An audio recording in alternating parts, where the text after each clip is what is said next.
estimated expected value, right, and likewise at the end to recommend a specific arm I also use the estimated expected value. Right, there is a whole other class of algorithms that directly work with the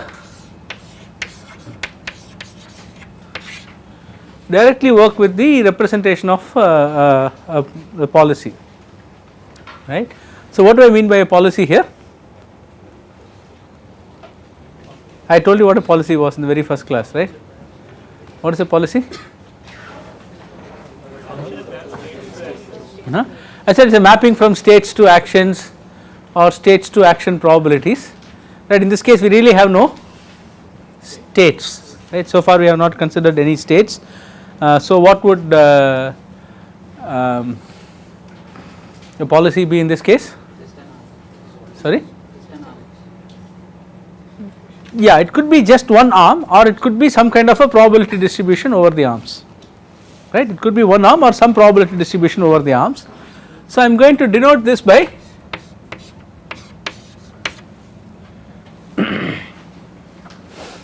right. So which is the probability of pulling arm A, right, and my goal is to keep changing this policy over time such that eventually I will be recommending with probability 1 to pull the best arm, right. So this policy is going to keep changing over time, so I am going to denote this by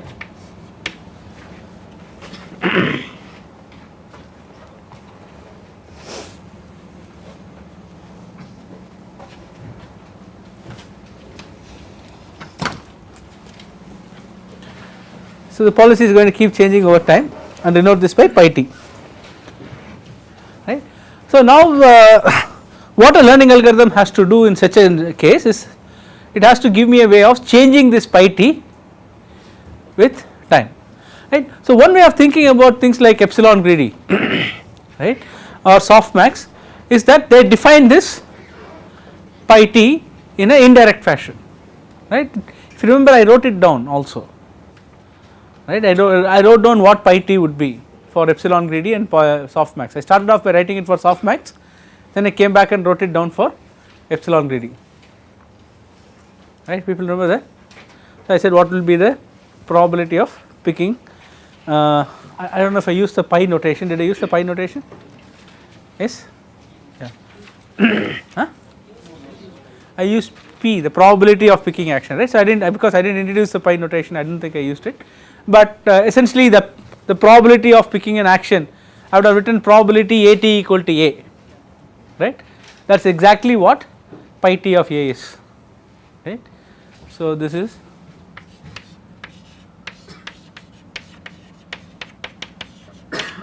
okay, so probability that at equal to a, this is this additional notation. We will be using the notation pi throughout, right.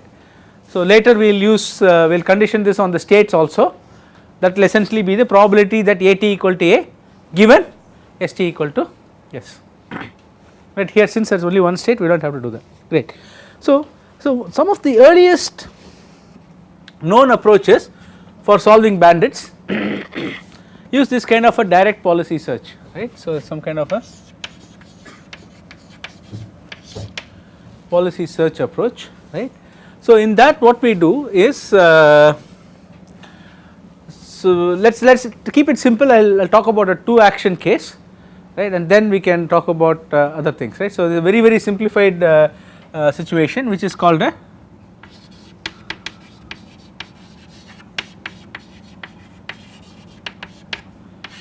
binary bandit, where there are only 2 outcomes, either you get a 0 or you get a 1, right. So 1 is a good outcome, 0 is a bad outcome, right. This just makes me, I am just going to give you like the historic perspective here, okay. So in fact it is so historic that in addition to they got rid of all of this discussion in the book, right. So if you want to know more about the kind of things I am talking about right now, you will have to go back and read edition 1 of the RL book. Okay. So let us say I talk about binary bandit, so RT can be either 0 or 1, okay, and let us say I have a 2 arm bandit case here, so I have only arm 1 or arm 2 just to make my thing easy. So if right at some time t or t equal to 1, right, then what I will do is I will make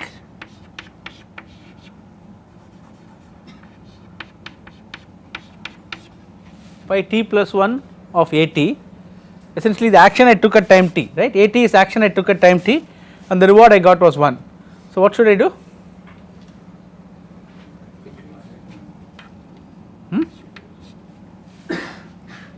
Should increase this, right. So how will I do that?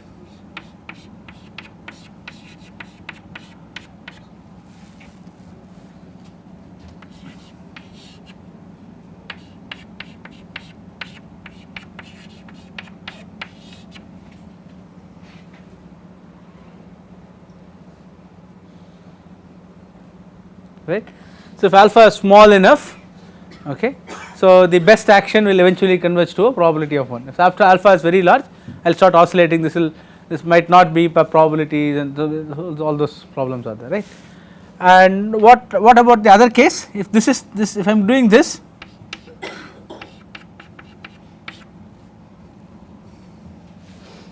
the action, some other action a prime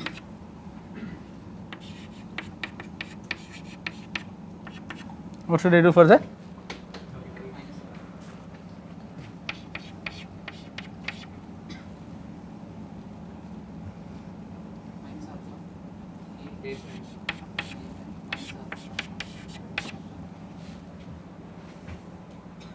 Right, I mean ideally it should be plus alpha times 0 minus pi. So this will work if it is 2 actions. If it is multiple actions, what happens?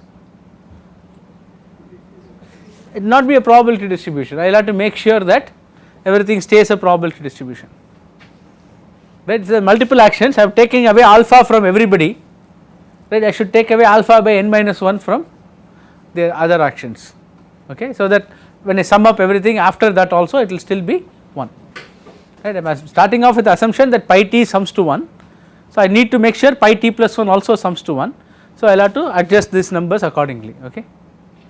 So I am pretty sure all of you can do the correct adjustment. So this is essentially a one update rule, one set, and what happens if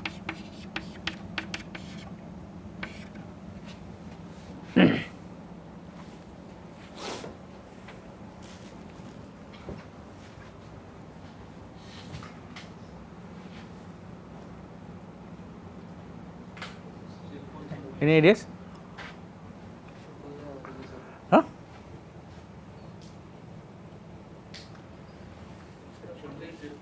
Huh? Instead of alpha into 0.7, I am sorry? we should do alpha into 0.7 minus pi t of 0 point? 7 because we got 0. I got 0, the reward was 0, I mean this one has nothing to do with the reward, okay. In fact this one here has nothing to do with the reward, the one here has to do with the fact that if the probability, I would like this probability to be 1. You remember the form of the rule I told you, right, current value target minus the current value, so error, right. So current value plus alpha times error, so that is the thing. It's the same way here, the probability I want is 0, okay, so it is the current value plus alpha times 0 minus pi, so I simplified that, I wrote it as 1 minus alpha, right. So I am always writing it in the same stochastic averaging form, right.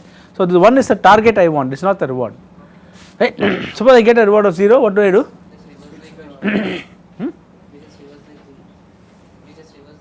To flip it around, right. It turns out that well, that is one valid option, there are many options that you can have, right.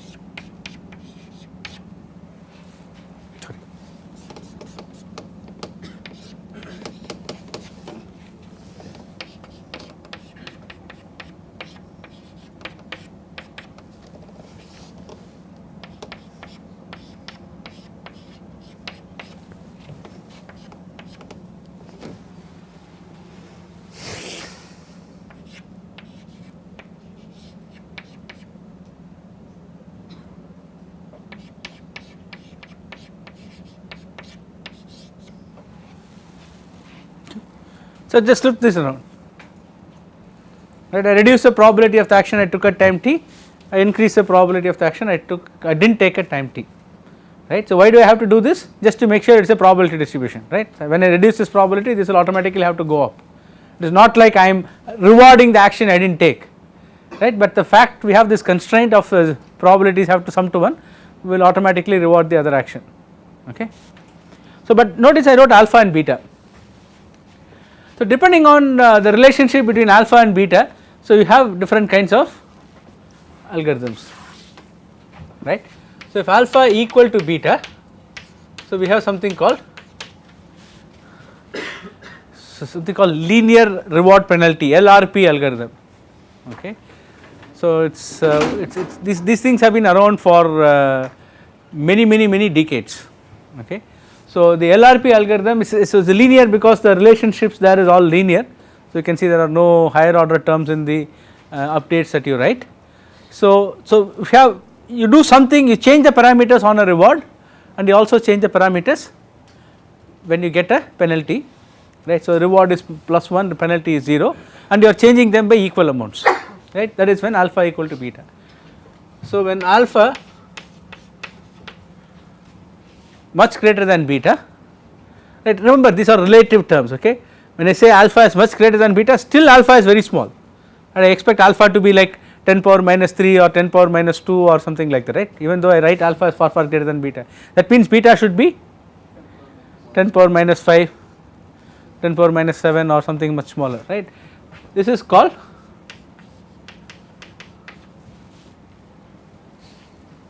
L or epsilon p. So I do something when I get a reward, right, I do a much smaller change when I get a penalty,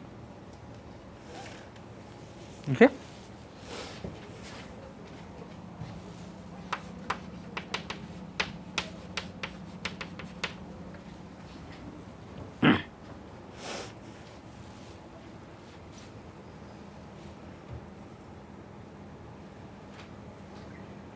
Any idea what the I stands for? Huh?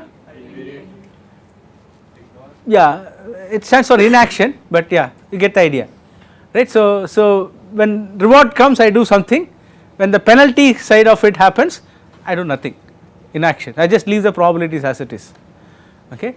And it turns out that there is a very small change, right. The algorithm itself is the same, all I am doing is changing these things around, and it turns out the convergence behaviors of these 3 algorithms are very different, right. And depending on how rewarding your arms are, right. So for example, my best arm, let us say, has a probability of the binary bandit says 0 or 1, let us say my best arm has a probability of say 0.9 of coming up as 1, right, and the other arm has say a probability of 0.6 of coming up as 1, okay, then LRP will work well, right. But suppose my best arm, okay, has a probability of 0.3 of coming up of 1, right, and my bad arm, my worst arm has a probability of 0.2 of coming up as 1 or 0.25 as coming as 1, right. LRP is going to have a hard time. In fact, it turns out that in such cases LRI works better, because whenever a small reward comes also, whenever the reward comes, right, you keep hiking the probability, right, because the probability of getting the reward is so small, right. So if I am doing something on the penalty side, I will almost always be depressing my probabilities, I will just keep decreasing the probabilities and increasing the other probability, so there will be a lot of oscillations, right. So in cases where rewards are scarce to come by, okay, it is best to ignore the penalties, right. So there are many things like this. So yeah, so there is still a very vibrant community that works with this kind of learning automation ideas, and this is the most basic, most fundamental of these things. I told you about this variable structure stochastic automata, right. I asked you about finite state machines, and all of you said you know finite state machines, right, and I told you then there is this variable structure finite state machines which people use for solving. So these are kind of a culmination of the variable structure finite state machines, right. So you can go down and write it more explicitly, as to how it turns out to be automata, right, but this is more of a compact way of representing those variable structured finite automata. So, I am not going to get into too much detail, even though there is a vibrant community that does this, right, and so this is just to tell you that this history of using this policy representations directly, right, goes back several decades. In fact, the earliest such learning automaton method was proposed in the 1930s. In fact, these approaches even predate some of the value estimate based approaches we have talked about, okay, right. So, fine. So, we are all on board here.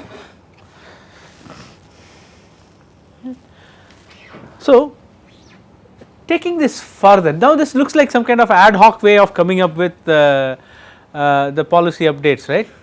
I mean, it seems very natural way of doing it. Why?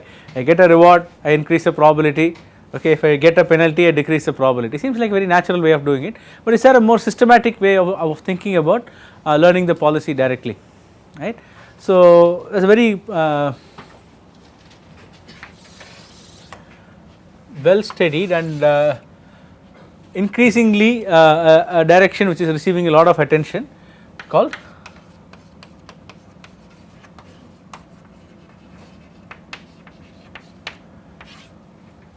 policy gradient approaches.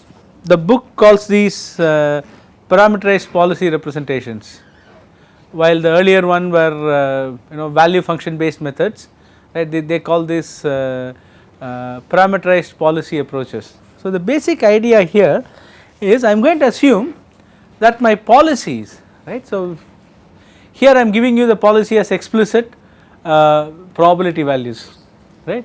So, I am going to assume that my policy depends on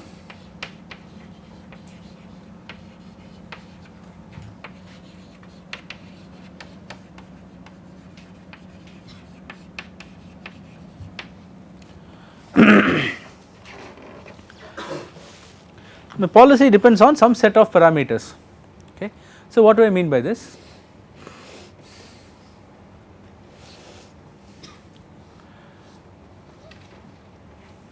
So, my policy is a probability distribution, right.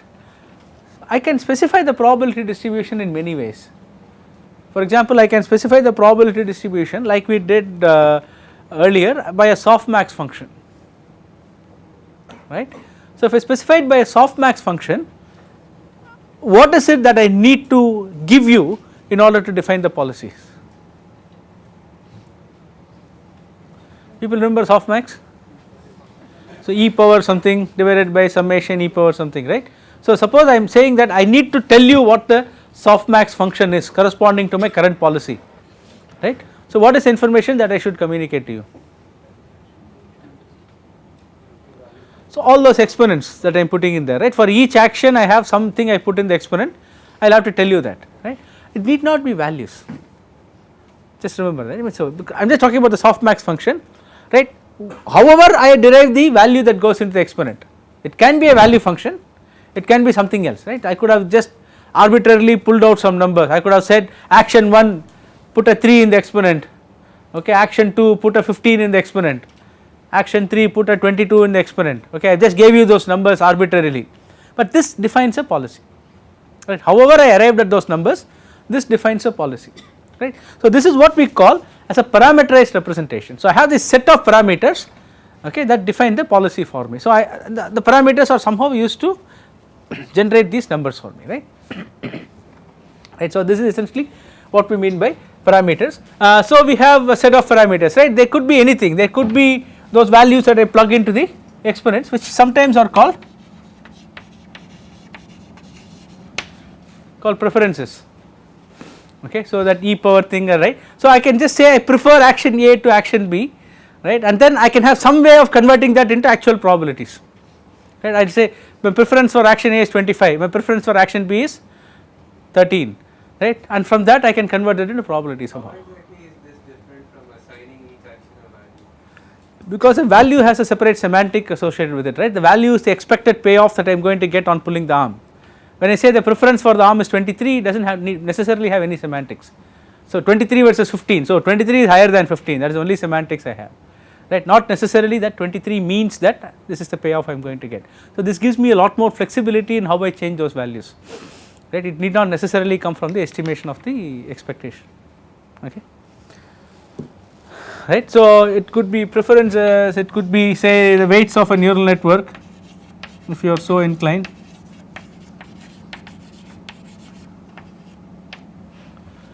Right. So, this is something which all of you should be thinking about. How many of you read this article about the Go playing agent?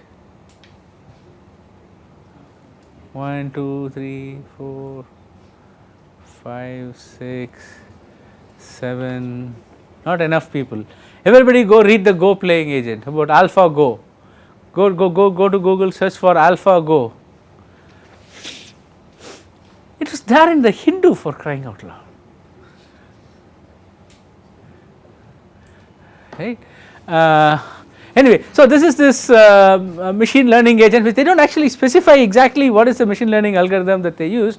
It is a machine learning agent that learns to play this game of Go, which for a long time was considered one of the hardest games for computers to play, because the number of patterns that you could have are just huge, right, and the rules are very simple, but then it turned out to be a very hard game for computers to play, certainly not at human levels, right. But then Google DeepMind has come up. As soon as you say Google DeepMind, you should know what algorithm that they use there, okay, what at least what how they formulated the problem, right.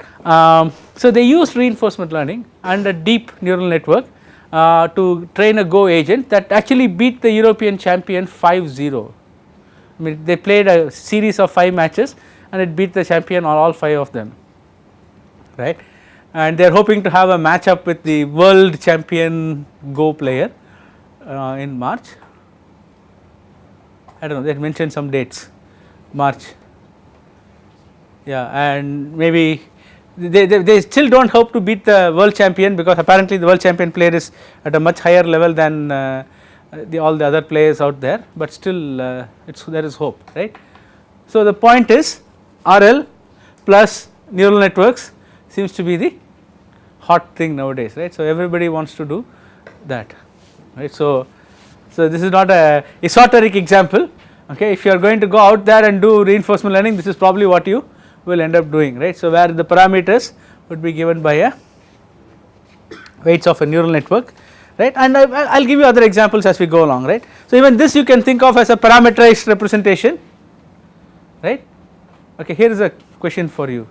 So, what kind of a probability distribution are we talking about here? Binomial or Bernoulli, depending on whether it is repeated trials or one trial, right. So, Bernoulli, if I had multiple actions, it would have been a multinomial, right. Yeah, so binomial, multinomial. So, what is the equivalent version of Bernoulli?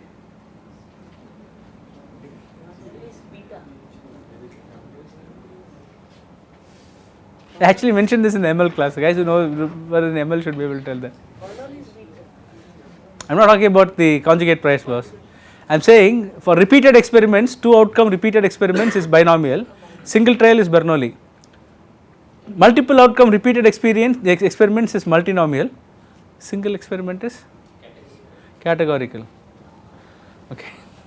That is a distribution called the categorical distribution, which is essentially multiple outcome single experiment probability distributions. Okay. But anyway, so what are the parameters that describe binomial distribution?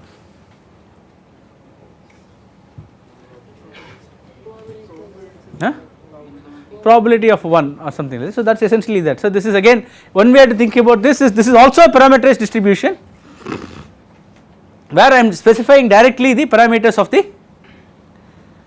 multinomial or the binomial. In this case, I just said A prime, I could say this all A prime not equal to AT, and then if I adjust this alpha, then I basically made it into a multinomial case, right. So, this is also a parameterized thing. So, I could specify any kind of distribution like this, right. So, now what I am going to do is, just like we did here, I am going to modify the policy parameters directly, right. Instead of modifying the value functions, I will modify the policy parameters directly. What would be a systematic way of doing this? we can come up with many things, right. So, but I am talking about a gradient based approach.